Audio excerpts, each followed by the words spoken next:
In the quiet dawn of Chinese civilization, long before the idea of a Great Wall ever existed, small kingdoms rose and fell across the vast river valleys and rolling hills of the east. This was the spring and autumn period, a time when power was scattered among many rulers, and war was as common as the changing of the seasons.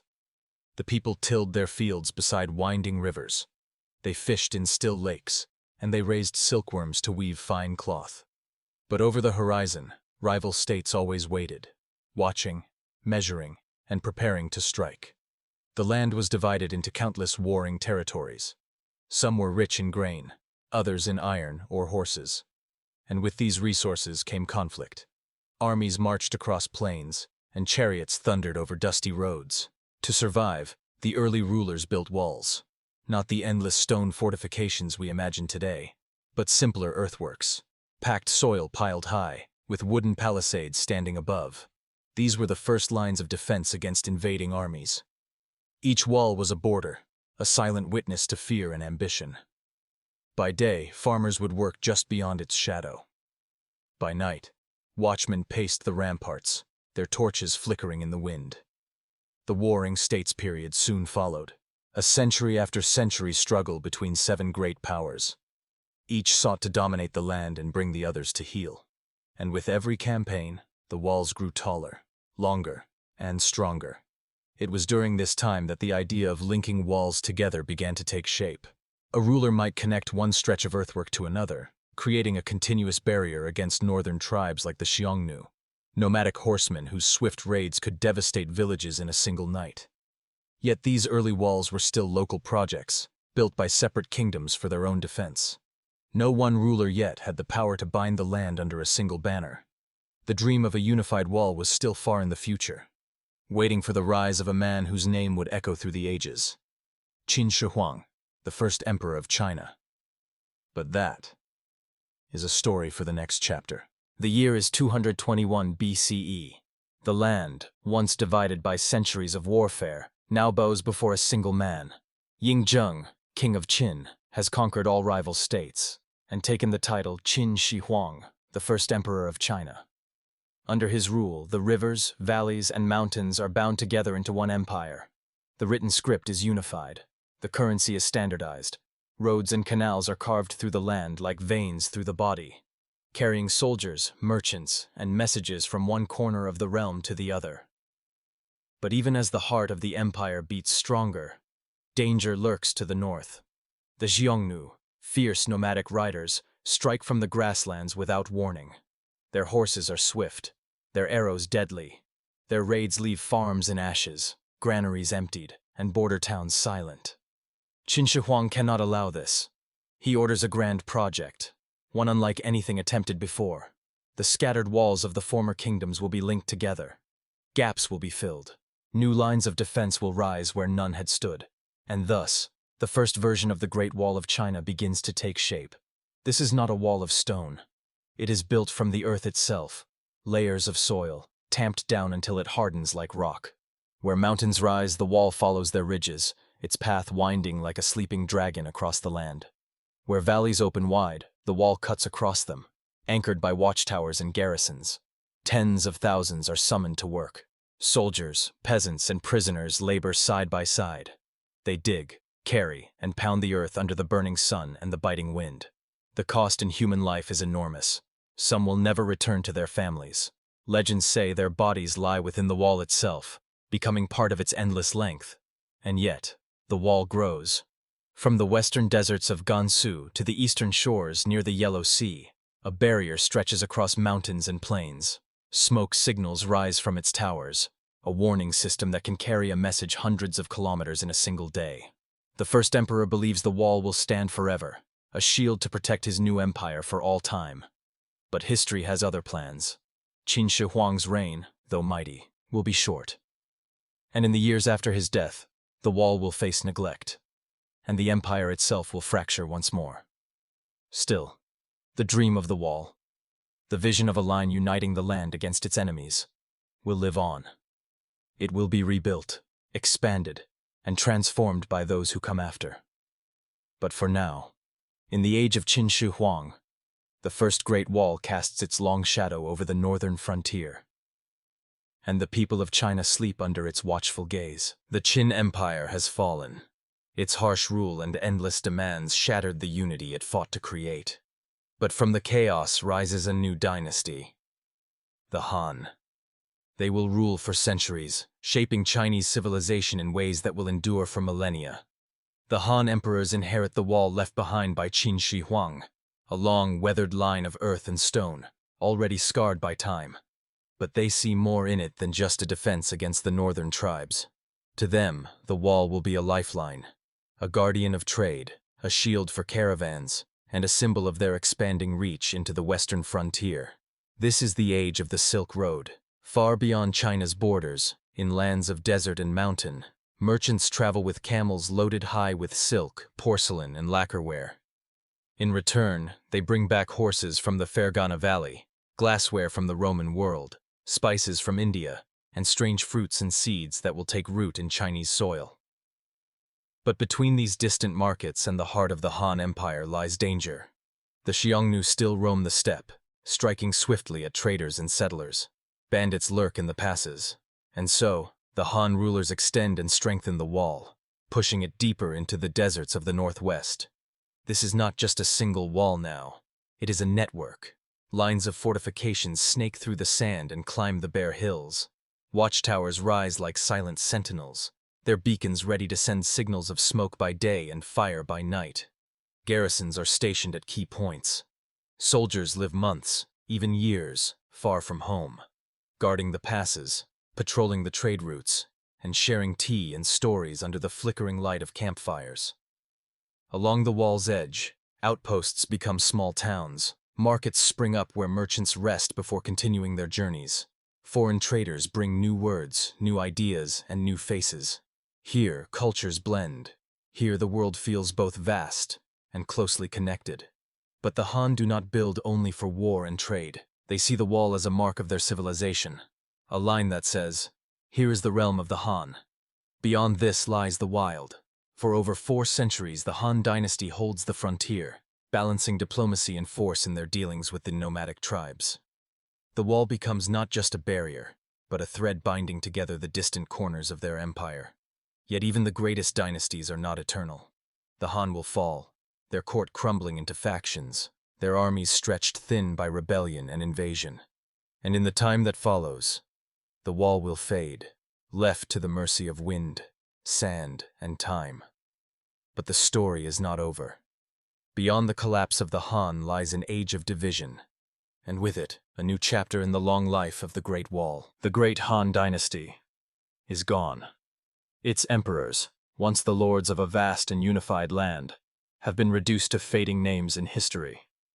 Rebellion tore the heart out of the empire. Warlords carved the land into pieces. The long arm of Han law no longer reaches the frontiers. This is the Three Kingdoms period, an age of shifting alliances, ceaseless battles, and fractured power. The wall, once carefully patrolled and repaired, is now left to the mercy of time. Its watchtowers stand empty, its gates unmanned. In some places, sand drifts against its base. In others, it crumbles into the earth, becoming little more than a ridge of clay on the horizon. The northern nomads, the Xiongnu and others, roam freely again. Without a strong central power to maintain the frontier, the wall no longer serves as a true barrier. Caravans move cautiously, if they move at all. Many trade routes fall silent. In the centuries that follow, China will see the rise and fall of many short-lived dynasties. The Jin, the northern and southern dynasties. Each will claim the mandate of heaven, and each will lose it to rebellion, invasion, or decay. Some rulers will make small repairs to sections of the wall, seeking to protect their corner of the realm. But without unity, no single vision can span its length. The once mighty line that stretched across mountains and deserts is broken into scattered fragments. And yet, the wall is never truly gone. In the borderlands, villagers take shelter behind its remains when danger comes. Farmers plant crops in its shadow, their plows turning the soil where soldiers once marched. Children play on its slopes, their laughter mingling with the whispers of the wind. In this age, the wall is not a proud monument of empire. It is a survivor, weathered and forgotten, waiting for the day when China will rise united once more. That day will come. But first, the land must endure centuries of change. New peoples will sweep across the plains. The horsemen of the steppe will come again, not as raiders, but as conquerors. And when the dust of war settles, a new dynasty will lift its gaze to the north. And once again, the Great Wall will begin to grow. Next part, Part 5, will take us into the Tang and Song dynasties, where culture and trade flourish, but the wall plays a smaller role. Kia Man Ab Part 5 Likdu. The centuries of division have ended. Out of the turmoil rises a new power, the Tang dynasty. It is a golden age for China. Poets fill the courts with verse. Merchants fill the markets with goods from across Asia. Painters, sculptors, and scholars flourish under imperial patronage. The Tang rulers look to the frontier, but they do not see the wall as their greatest strength. Instead, they rely on diplomacy, alliances with powerful nomadic tribes, and the might of their cavalry to secure the north. Trade caravans roll in greater numbers along the Silk Road, bringing treasures from Persia, India, and the far-off lands of Arabia. The old wall stands, but in silence. The Tang maintain only certain sections, repairing gates and towers where trade passes most often. Elsewhere, the structure continues to weather away. The empire's wealth and confidence make the need for a vast barrier seem less urgent. Beyond the wall, in the open steppe, Tang envoys meet with chieftains in great tented camps. They exchange gifts: bolts of silk for fine horses, tea for furs, porcelain for precious metals. Peace, for now, is bought with both words and trade. Yet the world is never still. The Tang will face rebellions, border skirmishes, and the slow, grinding pressure of nomadic power to the north. By the late Tang period, their hold on the frontier begins to weaken. Then comes the Song dynasty. The Song are great builders, thinkers, and traders. They perfect printing, advance navigation, and make cities shine with commerce. But they face a challenge the Tang never fully conquered: the growing might of the Khitan Liao, and later the Jurchen Jin in the north. The Song rulers focus on fortifications closer to their heartland, rather than restoring the far-flung Great Wall of the past. The wall's role in this era is scattered and local, sections rebuilt here and there, not as a unified shield, but as isolated defenses for vulnerable regions. And so, through these centuries of cultural brilliance, the Great Wall exists mostly as a memory of an older time, a weathered spine stretching across the frontier, quietly watching the ebb and flow of dynasties. But the peace is fragile. From the heart of the steppe, a new force is gathering. Swift riders, unmatched in battle, destined to carve the largest land empire the world has ever known. The Mongols are coming, and the Great Wall, long silent, will once again face. The wind over the steppe grows cold and sharp. It carries the thunder of hooves, and the name of a leader who will change the world. Temujin, known to history as Genghis Khan. In the early 13th century, the Mongol tribes unite under his command. They are warriors without equal, masters of the bow, the horse, and the art of war. They strike like a storm, swift and devastating, sweeping across kingdoms and empires with unstoppable force. The Great Wall, in its broken and scattered state, cannot hold them back. The Mongols bypass crumbling sections, find undefended passes, and ride deep into Chinese lands. No stone barrier can match their speed. By 1271, Genghis Khan's grandson, Kublai Khan, establishes the Yuan dynasty, ruling all of China from his new capital at Khanbalik, today's Beijing. For the first time, the rulers of the steppe rule the heart of China itself. Under the Yuan, the Great Wall loses its purpose as a defensive frontier. Why maintain a barrier against the north when the north and the south are under one rule? Instead, the Mongol emperors opened the frontiers to trade and movement, turning their attention to expanding roads, improving postal routes, and connecting the empire from the Pacific to the heart of Europe. Caravans pass freely across lands once fiercely guarded. The Silk Road thrives again, bringing merchants from Persia, India, and even Italy. Men like Marco Polo, who writes of the vast wealth and wonders of the Yuan court. But no dynasty lasts forever. By the mid-14th century, famine, floods, plague, and rebellion weaken Mongol power. The people of China rise against their foreign rulers. Cities revolt. Armies loyal to native Chinese leaders grow stronger. In 1368, the Mongols are driven back to the steppe, and the Ming dynasty takes the throne. The Ming emperors inherit a land scarred by war, and a frontier once again exposed to northern threats. The memory of the Mongol invasions burns in their minds. They know that speed, strength, and mobility made the Mongols unstoppable. But they also believe in the power of walls, not the scattered, weathered remains of earlier ages, but a true, mighty, and continuous barrier. The Ming will begin a reconstruction unlike anything before. Stone, brick, and mortar, fortresses and beacon towers, a wall built to stand for centuries. The quiet centuries of neglect are over. The Great Wall will rise again, and this time, it will take the form we recognize today. The year is 1368. The Mongols have been driven from China. In their place rises the Ming dynasty, a dynasty determined to restore Chinese power and protect the empire from the fierce horsemen of the steppe. The Ming rulers remember the devastation of the past. They remember how the Mongols crossed the frontier with ease, how the old wall stood broken and useless. They will not let history repeat itself. From the very start, the Ming invest heavily in military strength. They garrison the northern border with soldiers, build new fortresses, and restore ancient watchtowers. But this is only the beginning. They have a vision, a wall unlike any ever built before. The early efforts begin in earth and tamped soil, but the Ming soon shift to stronger materials. Stone foundations are laid deep into the hills. Brickwork climbs high into the cold northern winds. Beacon towers stand at regular intervals, each one ready to send smoke signals by day and fire signals by night. Every valley and ridge is carefully studied. The wall snakes across the landscape, rising over mountains, cutting across plains, even following narrow cliff edges where a single soldier can hold the line. Construction is relentless. Tens of thousands of laborers, soldiers, and prisoners are put to work. They quarry stone, fire bricks, and carry heavy loads up steep paths. Many never return from this backbreaking labor. Their sweat, and in some cases their lives, are woven into the mortar of the wall itself. The Great Wall under the Ming stretches more than 21,000 kilometers, though not all of it stands as a single, unbroken line. It is a vast network of walls, branches, and fortified passes, anchored by mighty gates like Shanhaiguan in the east, where the wall meets the sea, and Jiayuguan in the west, where it guards the gateway to the Silk Road.